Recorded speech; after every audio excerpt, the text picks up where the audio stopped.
सब्बे धम्मा अनत्ताति यद्दा पर्याय पश्यति अथ निब्बिदन्ति दुखे ऐसमग्गो विशुद्धिया। सभी धम्म अनात्म है, यानी लोकीय अथवा लोकोत्तर जो कुछ भी है वह अनात्म है, मैं मेरा नहीं है।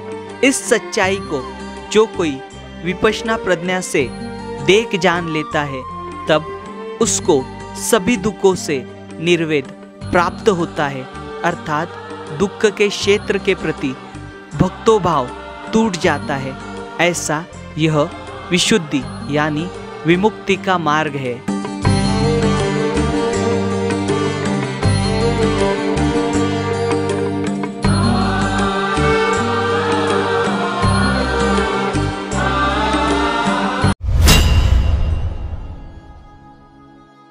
सदियाँ बीत गई है लेकिन सभ्यता वहीं पर है, समय बीत गया है लेकिन राह वहीं पर है। जय भीम, नमो बुद्धाय। स्वागत है आप सभी का आपके चहेते चैनल पर जिसका नाम है बोधिसत्व। इस बोधिसत्व यूट्यूब चैनल द्वारा आपको प्रियदर्शी चक्रवर्ती सम्राट अशोक इनके द्वारा निर्माण किए गए प्राचीन बौद्ध स्तूप हो, स्मारक हो या फिर गुफाएं हो, इनकी जानकारी दी जा रही है, जिनका निर्माण कार्य सम्राट अशोक इनके बाद में भी हजारों वर्ष तक हुआ है। अभी हम जानकारी ले रहे हैं इस चैनल द्वारा आंध्र प्रदेश इस राज्य की, और आंध्र प्रदेश राज्य के ये जो अनदेखे वीरान बौद्ध स्थल है वह आपके सामने हम रख रहे हैं। आज का यह वीडियो बहुत ही महत्वपूर्ण है और इससे पहले के वीडियो भी बहुत ही महत्वपूर्ण है। अगर वे आपने नहीं देखे तो वह ज़रूर देखें। आज का यह वीडियो बहुत ही महत्वपूर्ण है क्योंकि आज का यह वीडियो आंध्र प्रदेश राज्य के प्रकाशम जिले के मार्कापुर इस तहसील के मार्कापुर इस मंडल के चंदावरम नाम का जो गांव है, चंदावरम, यहाँ पर प्राचीन बौद्ध स्तूपों का समूह है, जहाँ पर विशालतम महाकाय ऐसा बौद्ध स्तूप है और चैत्य और अनदेखे जो स्मारक है यहाँ पर देखने मिलने वाले। तो बहुत ही महत्वपूर्ण और बहुत ही ऐतिहासिक यह वीडियो, आपसे अनुरोध है यह वीडियो आप ज़्यादा से ज़्यादा शेयर करें ताकि यह जो महत्वपूर्ण जानकारी है यह सभी लोगों तक पहुँचे। तो यहाँ तक चलेंगे हम। यहाँ तक आप देखें, यह जो प्रकाशम जिला है यह बहुत ही ऐतिहासिक है। गुंटूर जिले के बाद प्रकाशम में बड़े पैमाने में ऐसे जो अभी इस चैनल द्वारा आपको जो हम स्मारक दिखा रहे हैं इनका निर्माण कार्य, आप गुंटूर से आ सकते हो यहाँ पर, या फिर आप ओंगल से भी आ सकते हो यहाँ तक, या फिर देखिए आंध्र प्रदेश में आने के लिए कर्नाटक से भी रास्ते दिए गए आप, या फिर महाराष्ट्र राज्य से भी आ सकते हो। तो देखिए जैसे आप यहाँ पर आते हो, मतलब आप तेलंगाना क्रॉस करके यहाँ पर जब आप मचरला यहाँ पर आते हो, मचरला से आगे हमें बहुत सारे जो मार्ग है प्रकाशम जिले में आने के लिए मिलेगा और प्रकाशम जिले के ऐसे अनदेखे वीरान बौद्ध स्थल हमें देखने मिलने वाले। तो चलिए आज का यह जो वीडियो है हम शुरू करेंगे। हम यहाँ तक अपने व्यक्तिक वहाँ से जाएंगे, या फिर आप शासन प्रशासन की बसेस का इस्तेमाल कर, या फिर बाय ट्रेन से भी यहाँ तक आ सकते हो। तो चलिए आज का ये वीडियो हम शुरू करते हैं।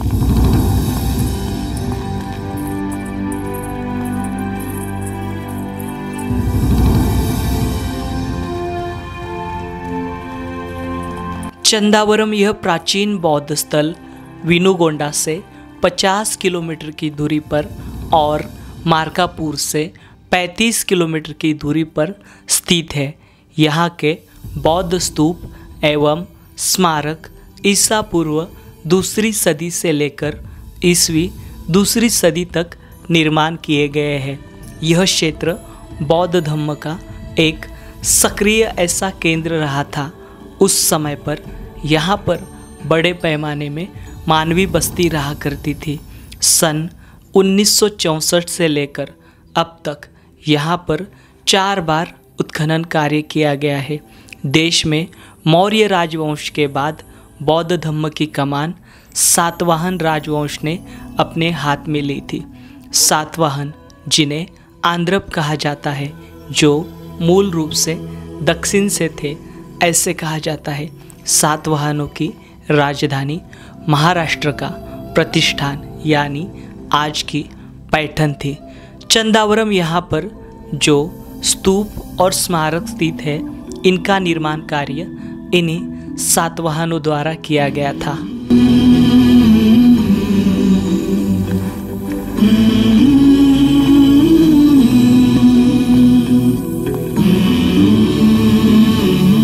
हम आए हुए हैं आंध्र प्रदेश राज्य के प्रकाशम जिले के मकरापुर इस तहसील के चंदावरम इस गांव में यहाँ पर जो प्राचीन बौद्ध स्तूप है जिसके हम जानकारी लेने वाले हैं। तो देखिए यहाँ तक रोड आता है, बाय रोड हम यहाँ तक आ सकते हैं। तो इसके पहले हमने इस चैनल के द्वारा दुपड़ू जो नाम का बौद्ध स्तूप है या फिर दुपड़ू गांव में जो बौद्ध स्तूप स्थित है, जो कि जो नागार्जुन सागर का जो कैनल गया है जो पानी का, उसके बगल में स्थित है और यह स्थली लगभग वहां से 8 किलोमीटर की दूरी पर है। तो आप यहां से देख सकते हो एक विशाल ऐसा आपको यहाँ पर दिखाई दे रहा है स्मारक।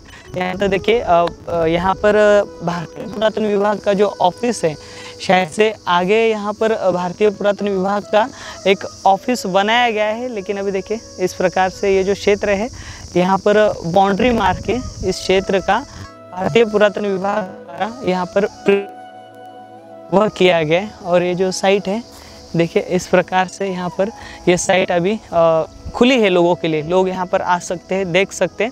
ये बहुत ही महत्वपूर्ण ऐसी साइट है और ये महाकाय अति विशाल बौद्ध स्तूप आप देख रहे हो, जिसकी जानकारी आपको इस चैनल द्वारा यहाँ पर मिल रही है। और बहुत बेहतरीन यहाँ पर ये बौद्ध स्तूप और यहाँ के जो स्मारक है हमें दिखाई देंगे। ये जो स्तूप आप देख पा रहे हो बहुत ही विशाल स्तूप है, इसकी विशालता आप ऊपर देख के चलिए। लगभग ये जो स्तूप है जो इसका सर्कल है लगभग 120 फीट इतना सर्कल है और साथ ये जो स्तूप है इस स्तूप की हाइट जो है लगभग 30 फीट इतनी हाइट है। देखिए यहाँ पर एक बोर्ड शायद से लगाने की कोशिश की गई है, लेकिन इस बोर्ड पर किसी भी प्रकार की यहाँ पर अभी तो फ़िलहाल जानकारी नहीं है, लेकिन आने वाले समय पर जानकारी होगी या फिर इससे पहले लगता है यहाँ पर इस बोर्ड में जानकारी थी। ये देखिए ऊपर हमें यहाँ पर अक्षर दिखाई दे रहे धुंधले धुंधले, तो वो तेलुगु में यहाँ पर लिखावट की गई थी। मतलब इस बोर्ड में यहाँ का ये जो बौद्ध स्तूप है इस बौद्ध स्तूप की जानकारी दी गई थी, लेकिन अभी फ़िलहाल ये जो बोर्ड है बहुत पुराना हो गया। यहाँ पर आप देख सकते हो इस प्राचीन स्मारक की ईंटें इस प्रकार से यहाँ पर बिखरी हुई है। एक समय था यहाँ पर ये जो क्षेत्र था यह अपनी उन्नति के कगार पर था। जब यहाँ पर उत्खनन कार्य हुआ था उसके बाद में यहाँ पर बहुत अच्छे से जो काम है करने की कोशिश जो है भारतीय पुरातन विभाग हो या फिर यहाँ का टूरिस्ट विभाग हो, इनके द्वारा यहाँ पर काम किया गया था। लेकिन देखिए ये जो स्थल है आज इस प्रकार से वीरान है। यहाँ पर भारतीय पुरातन विभाग हो या फिर पर्यटन विभाग हो, इन्होंने यहाँ पर मुंह फेरा हुआ हमें दिखाई देता है। अभी हम ऊपर की ओर चल रहे हैं। आप ये जो महास्तूप देख पा रहे हो आपके सामने जो है, इस महास्तूप को या फिर बौद्ध स्थली को सिंगराकोंडा कहा जाता है। और यहाँ पर जो शिल्प पाए गए थे और जो कलाकृति पाई गई थी, इससे यह प्रतीत होता है कि यह जो स्थल है जो अमरावती का प्रसिद्ध बौद्ध स्थल है उससे यह जुड़ा हुआ था। और साथ ही साथ ये अभी हम स्तूप को देखेंगे तो ये जो स्तूप है डबल टेरेस स्तूप है और स्तूप के नीचे का निचला जो हिस्सा है देखिए इसकी बनावट बहुत ही शानदार है। लेकिन यहाँ पर देखिए थोड़ा सा यहाँ पर बेपरवाही और लापरवाही के कारण ये जो स्मारक है इसके अभी बिखरा हुआ हमें दिखाई दे रहा है या फिर जो ईंटें इतनी बिखरी हुई है ये कहीं तो खेदजनक है और ये बहुत दुख देने वाली बात है। ये देखिए इस स्मारक का इतिहास बहुत बड़ा है, लेकिन यहाँ पर कुछ अनहोनी घटनाएं हुई थी। आपको बता दूं कुछ साल पहले, मतलब यहाँ पर जो आर्कियोलॉजी का ऑफिस हमने नीचे देखा, यहाँ पर से जो अवशेष पाए गए थे, जो शिलापट पाए गए थे, जो शिल्प पाए गए थे, उन शिल्पों की यहाँ पर चोरी की गई थी। यह बात लगभग 2000 साल की है, यानी कि वर्ष 2000 की यह बात है। तब यहाँ पर से पहली दफ़ा 9 फीट इतना बड़ा जो शिल्प है पहली बार यहाँ पर जो डकैत लोग हैं उन्होंने यहाँ पर से चोरी की और यहाँ से गायब किया। और ऐसे ये ही नहीं, इसके बाद में बहुत सारी जो चोरियाँ है, मतलब 2 से 3 यहाँ पर जो डकैत लोगों ने जो डकैती है वह की है और यहाँ से जो महत्वपूर्ण अवशेष जो है उनकी चोरी करके वह विदेशों में बेची हुए हमें दिखाई देती है। मतलब यहाँ पर से जो शिल्प पाया गया था जिसके ऊपर बोधि वृक्ष को छतों के साथ दिखाया गया था, बोधि वृक्ष यानी तथागत भगवान बुद्ध का रूप, उसको छत्र जो बौद्ध धर्म में बहुत ही महत्वपूर्ण ऐसा स्थान है छत्र को, यानी एक छतरी के आकार जैसा जो छत्र उस समय पर हुआ करता था वो उसके अंदर था उस शिल्प में। यहाँ से चुराए गए जो शिल्प है देखिए आज भी मैंने बहुत सी जानकारी निकाली या फिर ढूंढा तो मुझे ऐसे प्रतीत हुआ कि यहाँ पर से जो शिल्प चुराए गए थे, अभी मैंने कुछ अखबार देखे तो उसके अंदर मेंशन किया गया है यहाँ पर के जो शिल्प है वो विदेशों में आज भी रखे गए हैं। देखिए, लेकिन अभी यहाँ पर उसकी कोई तहकीकात नहीं हुई है। चोरी होने के बाद से ही यह जो स्थल है इस प्रकार से वीरान और ये जो स्मारक है, मतलब ये जो बौद्ध स्तूप है, बौद्ध स्तूप देखिए यहाँ से ये प्रदक्षिणा दिखाई दे रहा है। और स्तूप के लिए जाने के लिए देखो उस समय का जो रास्ता है ऊपर जाने के लिए आप देख सकते हो, ये स्तूप के यहाँ पर जाने के लिए ये रास्ता दिखाई देता है। देखिए बहुत यहाँ इसका आधा जो हिस्सा है, आधा हिस्सा सामने आया हुआ है और आधा हिस्सा बाकी है। ये देखिए से स्तूप के यहाँ पर हमें देखिए कुछ यहाँ पर एक पिलर दिखाई दे रहा है। तो इस प्रकार का पिलर यहाँ पर है और ऊपर अन्य जो यहाँ के अवशेष है, स्लैब है इसके, जो ऊपर जो जिस पत्थर में स्लैब निर्माण किए गए थे वह हमें दिखाई देंगे। अभी अब हम ऊपर आ रहे हैं। लोग जो है ये जो पवित्र स्थल है, इस पवित्र स्थल के प्रति श्रद्धा नहीं रखते, इस कारण आज पूरे भारत में जो स्मारक है वह अपनी अंतिम सांस लेते हुए हमें दिखाई दे रहा है। ऐसे स्थलों पर आते जब भी आओगे आप, तब आप इनके प्रति कृतज्ञता व्यक्त कीजिए, इनको नमन किया करें, ताकि यह जो स्थल है आने वाले समय में हमारी आने वाली कौम को एक नया मार्ग या फिर जो मार्ग दुख मुक्ति का है वह मार्ग बता सके। तो हम इसको नमन करते हैं। बुद्धं नमामि, धम्मं नमामि, संघं नमामि। जब तक हम ऐसे स्थलों के प्रति कृतज्ञ नहीं होंगे तब तक यह जो सारे स्थल है यह मतलब बच नहीं पाएंगे या फिर इसका प्रिजर्वेशन होगा नहीं। उसके लिए प्रिजर्वेशन के लिए हमारे मन में इनके प्रति श्रद्धा भाव रखना बहुत ज़रूरी है। आप यहाँ पर एक देख पा रहे हो जिस प्रकार से अमरावती का जो प्राचीन बौद्ध स्तूप है, आपने देखा होगा शायद से, उसी प्रकार से यहाँ पर भी इस स्तूप के ऊपर आने को जो स्तूपों के शिल्प हुआ करते थे या फिर जातक का पैनल हुआ करते थे या फिर अन्य जो शिल्प, मतलब जो बौद्ध इसके जो शिल्प होते हैं उस प्रकार के शिल्प यहाँ पर भी थे। इसका एक सबूत देखिए, यहाँ पर एक स्तूप दिखाई दे रहा है। एक बहुत अच्छा ओटिव स्तूप बनाया गया था। उस ओटिव स्तूप के ऊपर छत्र हुआ करते थे। तो यहाँ पर ये पूरे निचले हिस्से में इस प्रकार के जो स्लैब है वह हुआ, अब वो टूटे फूटे हैं।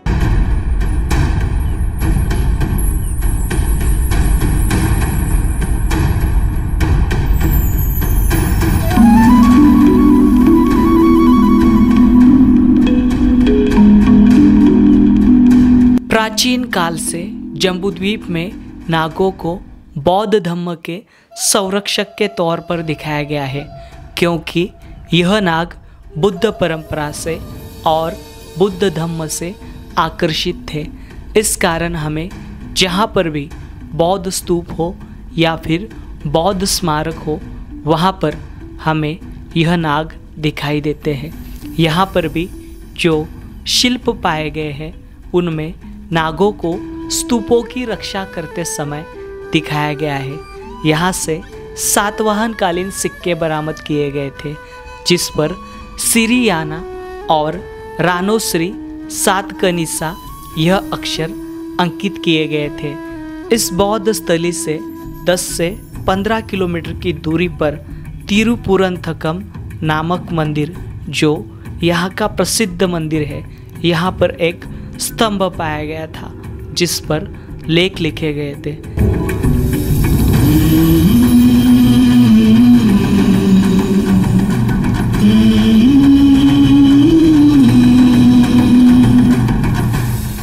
तो अभी हम यहाँ पर यह जो स्तूप है, इस स्तूप का अभी जो ऊपर वाला जो परिक्रमा वाला क्षेत्र है, उस परिक्रमा वाले क्षेत्र से हम आगे बढ़ रहे हैं। तो हम आपको यहाँ पर दिखा रहे हैं कि किस प्रकार से यहाँ पर जो पूरे स्कल्पचर जो पैनल है वो हुआ करते थे। और ये जो हाइट है इसके लगभग देखिए, अब आप हाइट देख रहे हो, अभी 4-1 फीट इसकी हाइट रहेगी। ये जो स्कल्पचर पैनल है और ये जो वेदिका है इसकी हाइट देखिए आप 4-1 फीट की यह पूरी हाइट हुआ करती थी। और यहाँ पर जो बौद्ध भिक्षु रहा करते थे, यहाँ पर पूरे जो हीनयाना यानी जो थेरवादी जो बौद्ध भिक्षु है यहाँ पर रहा करते थे। और यह जो रूट है, जैसे कि मैंने आपसे कहा कि यह जो रूट है यह काशी से लेकर कांची जो रूट हुआ करता था बौद्ध भिक्षुओं का, वह इस रूट के अंदर यह क्षेत्र चंदावरम और आगे वाला जो दुपड़ू नाम का गांव है वह इस रूट में आते थे।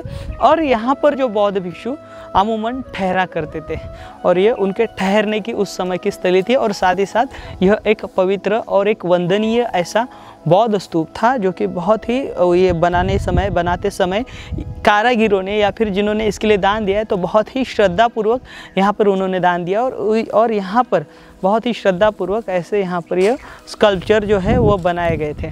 लेकिन आज देख पा रहे हम यह जो है यह गौरवशाली इतिहास जो है यहाँ पर इस प्रकार से हमें अपनी अंतिम सांस लेते हुए और लोगों के नकारात्मक दृष्टिकोण की वजह से या फिर यहाँ का जो सरकार ये जो साइट है, अमूमन हम देख पाते हैं जो बड़ी बड़ी साइट है यहाँ पर सेंट्रल गवर्नमेंट के अंडर में आती है, जो भारतीय पुरातन विभाग है उनके दायरे में, और उनके तरफ से भी यहाँ पर ये जो स्थली है इन स्थलों के प्रति नकारापन हमें दिखाई देता है। और यहाँ पर देखिए, यहाँ पर ये लड़के लोग आते हैं और ये देखो ये बीरा क्या, ये जो आप देख रहे हो अल्कोहल के जो मतलब यहाँ पर देखिए कितनी सारी है, एक नहीं। तो इस तली पर जो लोग आते हैं, एक तो यहाँ पर बहुत सारे आपको दिखा दूँ, यहाँ पर देखिए, यहाँ पर ये पूरे जो आप ये देख रहे हो बाटलियाँ, यहाँ पर लड़के लोग देखे पी के यहाँ पर इस प्रकार से, तो ये देखिए कितना बुरा मतलब ये पवित्र स्थलों पर इस प्रकार का जो कार्य है यहाँ पर लोग जो है अमूमन खुलेआम करते हुए हमें दिखाई देते हैं।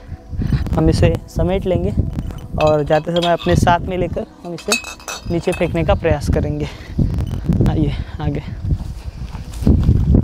तो हम देख रहे हैं ये जो स्तूप है दुप्पड़ू, इसके स्तूप के बारे में जानकारी दे रहे हैं। और यहाँ पर देखिए अपने नीचे जिस प्रकार से सांची जो बौद्ध स्तूप है, सांची बौद्ध स्तूप को जिस प्रकार से तोरण हुआ करता था, ठीक इसे भी यहाँ पर तोरण मतलब जिस प्रकार से इसकी बनावट लग रही है। नीचे हमें ऊपर आने के लिए सीढ़ियाँ देखिए हमने प्राचीन काल की, और वहाँ पर भी स्लैब देखे, और यहाँ पर देखिए कुछ यहाँ पर स्तूप को वंदन करने के लिए यहाँ पर भी कुछ बनाया गया था।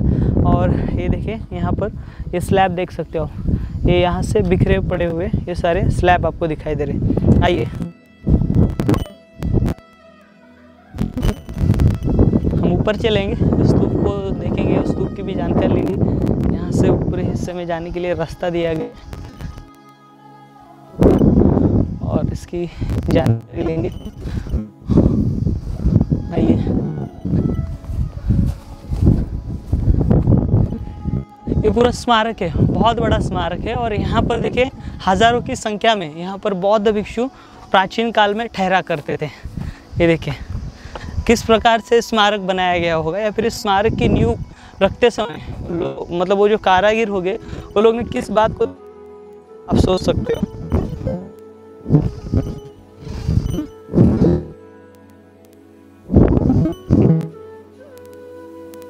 ये देखिए यहाँ पर ये जो स्मारक है यहाँ पर हमें पत्थर का दिखाई देता है, और आगे से ऊपर जाने के लिए रास्ता दिया गया। देखिए, और स्तूप देखिए, यहाँ से स्तूप की भव्यता बहुत ही भव्य है। और ऊपरी हिस्से में देखिए हार्मिका का ये दिखाई देता है हमें, ऊपर बहुत बड़ा है। इसका सर्कल देखिए लगभग 3-4 वेदिकाओं में बटा हुआ है, और अलग अलग डिज़ाइन और अलग अलग शेप, और यह सारे जो बड़े बड़े स्तंभ हुआ करते थे, स्तंभों के और बड़े बड़े शिल्पों के यहाँ पर टुकड़े जो है इस पूरे क्षेत्र में बिखरे हुए हमें दिखाई देते हैं। अभी हम इस स्मारक के ऊपरी हिस्से में आए हुए हैं, और ऊपरी हिस्से में यहाँ पर देखिए, यहाँ पर चैत्य स्तूप है। अमूमन हमने महाराष्ट्र की जितनी भी बौद्ध गुफाएं हम देखते हैं महाराष्ट्र में, मतलब महाराष्ट्र में सबसे ज़्यादा अगर गुफाएं कहाँ पर है तो वह है पूना ज़िला। और पुणे ज़िले में मतलब इतने बड़े पैमाने में गुफाओं का निर्माण हुआ है कि मतलब आप काउंटिंग नहीं कर सकते। और इन गुफाओं में अमूमन हमें चैत्य जो कंसेप्ट है वह दिखाई देती है। तो ये जो चैत्य कंसेप्ट है तो वो कहाँ से है? शुरुआत में क्या पत्थर में ही चैत्य बनाए जाते थे या फिर क्या? तो उसके जो कंसेप्ट है वो यहाँ से है, क्योंकि तथागत भगवान बुद्ध का जो महापरिनिर्वाण हुआ, महापरिनिर्वाण होने के बाद उनके अस्थियों के ऊपर जो स्तूप बनवाए गए या फिर जो चैत्य बनवाए गए वो सबसे पहले मिट्टी के और फिर बाद में ईंटों के बनाए गए। फिर बाद में इस प्रकार से गुफाओं में चैत्य हुआ करते हैं। यानी आप देखोगे पुणे ज़िले के मावल तहसील की कारला गुफा, यहाँ पर आपको विश्व का सबसे बड़ा चैत्य जो है पुणे ज़िले के मावल तहसील के कारला जो गुफाएं है वहाँ पर दिखाई देंगे। इसी प्रकार का यू आकार जो है आपको यू आकार दिखाई देगा और यू आकार में बड़े बड़े जो पिलर है इसके पूरे यू आकार में पिलर दिखाई देंगे और साथ ही साथ यहाँ पर एक आपको एक स्तूप दिखाई देगा और इसे चैत्य स्तूप कहते हैं। यहाँ पर इस चैत्य में इसके प्रति कृतज्ञ हुआ करते थे लोग, इसको नमन किया करते थे। मतलब यहाँ पर जो व्यक्ति रहा होगा जो अपने गुणों से और अपने विचार से उसने बहुत सी प्रगति की हो या फिर बहुत सा उसने ज्ञान संपादन किया हो, ऐसा पवित्र व्यक्ति यहाँ पर रहा करता था और उसके प्रति रिस्पेक्ट, ना कि उसे जिस प्रकार से पूजा या शब्द लाया जाता है, उसके प्रति रिस्पेक्ट जो है वो अपने शब्दों में या फिर पाली सूक्तों में उस समय पर किया जाता था। तो यहाँ पर ये इतने पवित्र ऐसा स्थल है और ये भी जो आप देख रहे हो चैत्य स्तूप, इसकी हाइट लगभग 5 फीट 2 इंच इतनी है और ये लंबाई में लगभग 20 फीट इतना है। अभी हम यहाँ का स्मारक देख रहे हैं, बड़ा विहार था ये। विहार का जो स्ट्रक्चर है, अमूमन लोगों को ना विहार ये जो शब्द है या फिर विहार का जो स्ट्रक्चर है या जो स्थापत्य है उसके बारे में जानकारी लोगों को अमूमन नहीं होती। एक्चुअली विहार जो होता है, विहार के अंदर सबसे पहले यहाँ पर एक बहुत बड़ा एक मंडप रहता है। ये आप देख पा रहे हो, ये बहुत बड़ा मंडप है और इस मंडप के इर्द गिर्द चारों ओर यहाँ पर छोटी छोटी खोलियाँ होती है। ये देखो, ये आप देख पा रहे हो, इसके तीनों ओर आप ऐसे इस प्रकार की खोलियाँ देख पा रहे हो। ये एक विहार को इंडिकेट करता है जहाँ पर बौद्ध भिक्षु जो है विहार किया करते थे। आइए देखिए, यहाँ से सीढ़ियाँ बनाई गई ऊपरी हिस्से में और देखिए यहाँ पर जो कुछ इंस्क्रिप्शन है, यहाँ पर ये तेलुगु में इंस्क्रिप्शन हमें दिखाई दे रही है। देखिए यहाँ पर ये शायद सालों पहले यहाँ पर ये इंस्क्रिप्शन बनाए गए थे।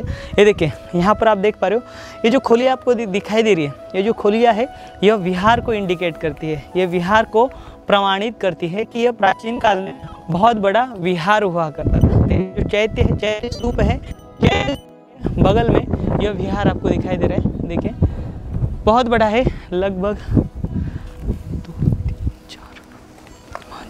मतलब इस साइड में 5 खोलियाँ, उस साइड में 5-6 खोलियाँ, उस साइड में 5-6 खोलियाँ, ऐसा ही बड़ा विहार हमें यहाँ पर दिखाई देता है।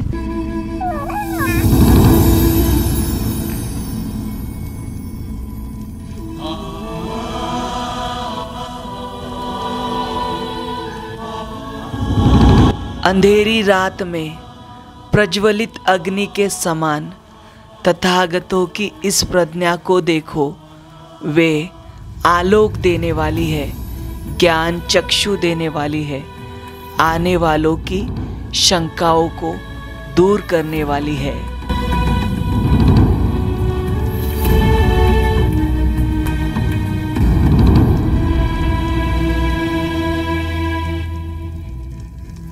ये देखिए कितना बड़ा ये भव्य स्मारक होगा, इसका आप अंदाज़ा लगा सकते हो। हम पहाड़ी के ऊपर जा रहे हैं और पहाड़ी के ऊपरी तक हमें यहाँ पर एक कंस्ट्रक्शन दिखाई देता है। नीचे जो कंस्ट्रक्शन है वो ईंट का कंस्ट्रक्शन है और ऊपरी हिस्से में यहाँ पर पत्थरों का कंस्ट्रक्शन हमें दिखाई देता है। देखिए यहाँ का ये पत्थर जो है इस्तेमाल में लाया गया था।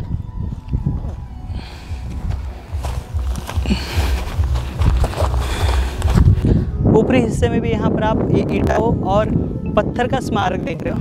देखिए बहुत बड़ा था, वह भी ढह चुका है और ऊपर तक पूरे स्मारक के अवशेष जो है बिखरे हुए हमें दिखाई देते हैं। ये थोड़ा सा ऊपर चलते हैं, देखते हैं ऊपर कुछ है क्या।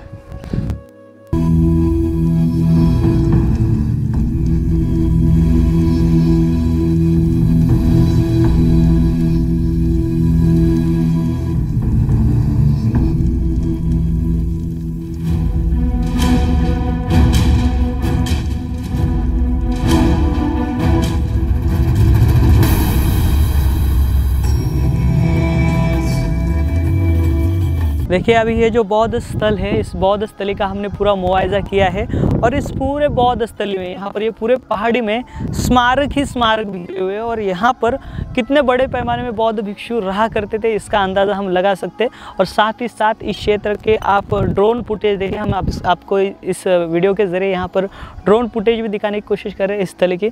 तो भव्य, अति विशाल ऐसा और बहुत ही सुंदर स्मारक हमें दिखाई देगा। और देखिए यहाँ पर आपको यहाँ मेरे पीछे एक नदी दिखाई दे रही है, रिवर दिखाई दे रही है। रिवर और बुद्धिस्ट मक यानी बौद्ध भिक्षु, इनका बहुत गहरा संबंध है इस रिवर को।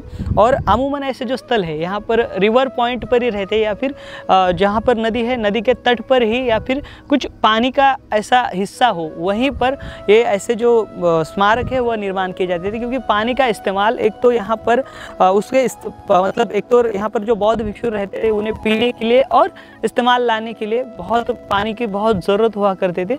इस वजह से महाराष्ट्र में या फिर पूरे देश भर में गुफाएं या फिर स्मारक या फिर जहाँ जहाँ पर बौद्ध स्तूप है वहाँ पर आपको नदियाँ दिखाई देगी। और साथ ही साथ जो बौद्ध भिक्षु है उस समय पर नदी के तट पर ही यहाँ पर ध्यान किया करते थे या फिर ध्यान साधना किया करते थे और अपने मन को वो एकाग्र किया करते थे। इस वजह से यहाँ पर हमें ऐसे स्मारकों के मतलब ये जो स्मारक है नदियों के तट पर बसे हुए दिखाई देते हैं। उसमें से यह भी स्मारक जो है हमें नदी के तट पर बसा हुआ दिखाई देता है। देखिए यह विहार, देखिए इस विहार के मतलब हम देखते हैं फ्रंट में स्तूप दिखाई देता है, फिर बाद में ये अति विशाल ऐसा विहार दिखाई देता है। जैसे महाराष्ट्र राज्य हो, गुजरात राज्य हो, मध्य प्रदेश राज्य हो, इस चैनल द्वारा आपको दिखाए गए हर एक वीडियो वहाँ के पुख्ता सबूत है। और वो जो राज्य है प्राचीन काल में वहाँ पर बौद्ध धर्म की बहुत बड़ा प्रवाह हुआ करता था, नदियाँ बहा करती थी। ठीक उसी प्रकार से यह जो आंध्र प्रदेश है या फिर राज्य है यहाँ पर बड़े पैमाने में इस प्रकार से बौद्ध भिक्षुओं के लिए बनाए गए जो स्मारक है वो यहाँ पर स्थित है। और ये जो स्थल है मतलब यहाँ पर जो लोग रहा करते थे, जो श्रमण रहा करते थे, वह उस समय पर बौद्ध धर्म का आचरण अपने जीवन में लाया करते थे बौद्ध धर्म को। और यहाँ पर वो बौद्ध धर्म के उपासक हमें यहाँ पर इस पूरे क्षेत्र में दिखाई देते हैं। तो साथियों आज रुकेंगे हम यहीं के वीडियो में। तो आशा करता हूँ आज का ये वीडियो आपको पसंद आया होगा। अगर यह वीडियो आपको पसंद आया तो इस वीडियो को आप ज़्यादा से ज़्यादा शेयर करें, ताकि यह जो महत्वपूर्ण जानकारी है जो आपके पास पहली बार आई है यह जानकारी आपको अच्छी लगी हो। तो मिलेंगे अगली वीडियो के साथ, अगले जानकारी के साथ। तब तक ख्याल रखें। जय भीम, नमो बुद्धाय, जय भारत।